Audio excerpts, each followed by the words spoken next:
understand about shepherds.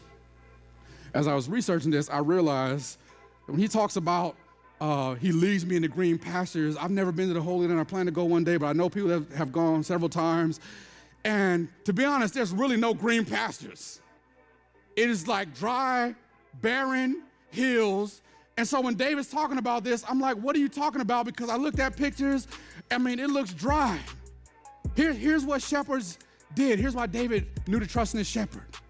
Because the land that they lived in was close to water, so the moisture would roll in off of the sea, roll in off of the lakes, and then it would saturate the ground. But only the places that were hidden under rocks could capture and maintain enough moisture to start growing green pastures of grass. And so when you're looking out in what seems to be a wilderness, it looks like there's nowhere for these sheep to eat.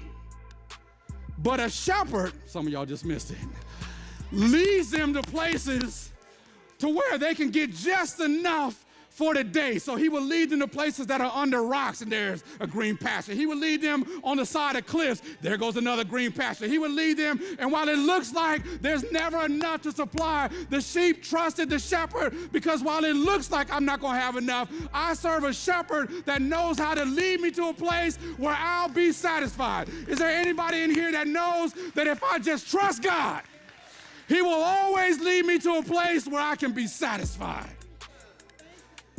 Don't you let anybody scare you into thinking that God's not going to take care of you. When God created this world, He didn't create it with a lack of resources. There is no such thing as running out with God. The earth is the Lord's, and the fullness thereof. The cattle on 1,000 hills belongs to God. And if you're one of His children, don't you ever think that God's not going to take care of you. David said, the Lord is my shepherd, because he knew that while it looks like for today I might not eat, as soon as the shepherd shows up, he's going to lead me to somewhere where I can find something that's going to take care of me for the day. I might not always know what tomorrow holds, but I know for today the Lord's going to take care of me. Give us this day our daily bread.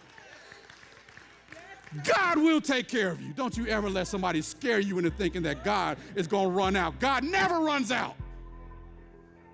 David says, the Lord is my shepherd.